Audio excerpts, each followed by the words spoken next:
Hello साथियों, नमस्कार। आप सभी को टीचिंग डायरी में स्वागत है। साथियों, आज हम लोग कर्नाटक एवं कर्नाटक आंग्ल युद्ध के बारे में पढ़ेंगे। आइए पहले कर्नाटक राज्य के बारे में जानते हैं। कर्नाटक जो था, कर्नाटक के स्वतंत्र राज्य की स्थापना सयादत उल्ला खान ने की थी। किसने की थी? सयादत उल्ला खान ने। इसने अपनी राजधानी को आकाट को बनाया था। कर्नाटक की राजधानी को सयादत उल्ला खान ने आकाट को बनाया था। कर्नाटक मुगल दक्कन का एक सूबा था जो हैदराबाद राज्य के निजाम के अंतर्गत आता था। कर्नाटक जो था मुगल दक्कन का एक सूबा था जो हैदराबाद राज्य के निजाम के अंतर्गत आता था। कर्नाटक के नायब सूबेदार को कर्नाटक का नवाब कहा जाता था। सयादत उल्ला खां के बाद उत्तराधिकार के संघर्ष को लेकर कर्नाटक की स्थिति बिगड़ती गई। इसके बाद अंग्रेजों तथा फ्रांसीसियों के मध्य राजनीतिक हस्तक्षेप बढ़ता गया। आइए अब हम लोग आंग्ल कर्नाटक युद्ध के बारे में जानते हैं।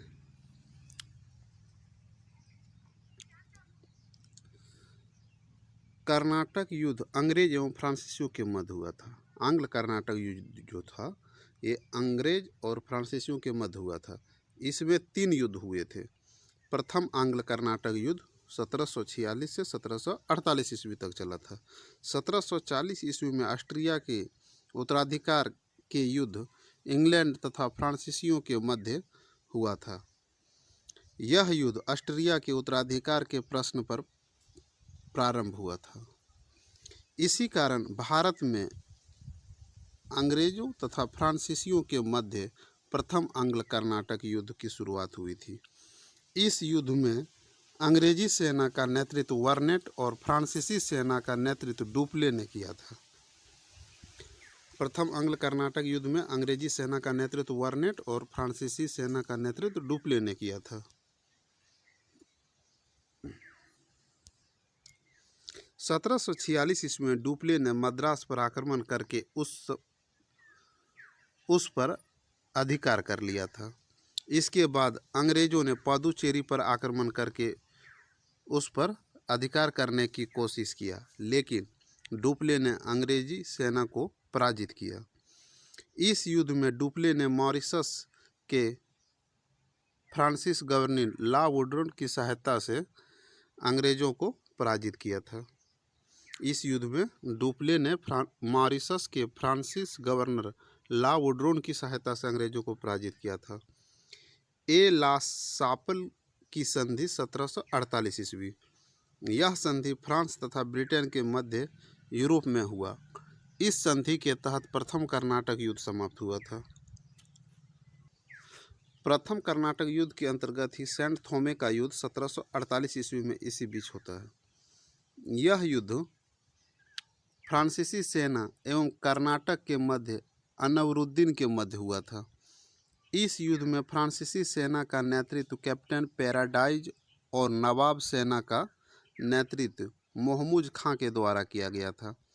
इसमें फ्रांसीसियों की विजय हुई थी। द्वितीय आंग्ल कर्नाटक युद्ध 1749 से 1754 ईस्वी तक चलता है। इस युद्ध के मुख्य रूप से 2 कारण थे।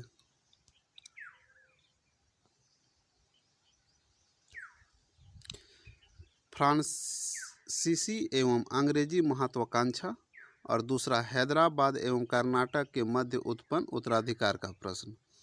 हैदराबाद में अंग्रेज नासिर जंग एवं फ्रांसीसी मुजफ्फर जंग को शासक बनाना चाहते थे।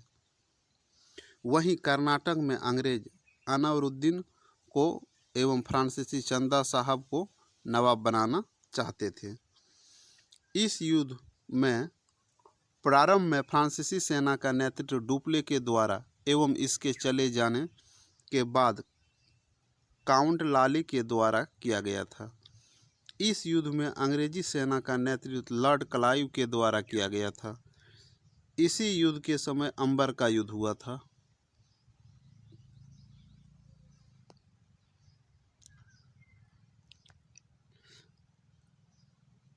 अंबर या अंबुर का युद्ध 1749 ईस्वी में हुआ था। यह युद्ध फ्रांसीसियों के सहयोग से डुप्ले से मुजफ्फर जंग चंदा साहब और अंग्रेज़ों के सहयोग से अनवरुद्दीन कर्नाटक के मध्य हुआ था। इस युद्ध में अनवरुद्दीन की हत्या कर दिया गया तथा फ्रांसीसियों ने चंदा साहिब को कर्नाटक का नया नवाब बनाया। इससे चंदा साहब ने खुश होकर फ्रांसीसियों को 80 गांव उपहार दिए थे। 1750 ईस्वी में नासिर जंग ने कर्नाटक पर आक्रमण किया, लेकिन डुप्ले ने इसकी हत्या कर दिया। इसके बाद फ्रांसीसियों ने मुजफ्फर जंग को हैदराबाद का निजाम घोषित कर दिया। 1751 ईस्वी में फ्रांसीसियों ने पूरे दक्षिण भारत पर अधिकार कर लिया। 1754 ईस्वी में डुप्ले फ्रांस वापस लौट गया। पौंडीचेरी का युद्ध 1755 ईस्वी। पौंडीचेरी के युद्ध के साथ द्वितीय आंग्ल कर्नाटक युद्ध की समाप्ति हुई। आइए अब तृतीय कर्नाटक युद्ध के बारे में जानते हैं। तृतीय कर्नाटक युद्ध जो था 1756 से लेकर 1763 ईस्वी तक चला था। इस युद्ध का तात्कालिक कारण यूरोप में लड़ा जाने वाला सप्तवर्षीय युद्ध को माना जाता है। तृतीय आंग्ल कर्नाटक युद्ध का तात्कालिक कारण क्या था? यूरोप में लड़े जाने वाले सप्तवर्षीय युद्ध। इस युद्ध में फ्रांसीसी सेना का नेतृत्व काउंट लाली एवं अंग्रेजी सेना का नेतृत्व आयरकुट ने किया था।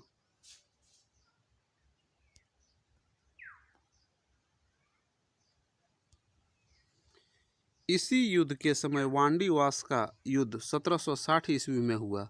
इसमें अंग्रेजी सेना होगा यहाँ अंग्रेजी सेना का नेतृत्व आयरकुट एवं फ्रांसीसी सेना का नेतृत्व वुसी के द्वारा किया गया था। इस युद्ध में फ्रांसीसियों की हार हुई थी। 1763 ईस्वी में पेरिस की संधि होती है। यह संधि अंग्रेजों तथा फ्रांसीसियों के बीच हुई। इस संधि के साथ तीसरा आंग्ल कर्नाटक युद्ध समाप्त हुआ। तो ये थे कर्नाटक एवं आंग्ल कर्नाटक युद्ध का टॉपिक, यही समाप्त होता है।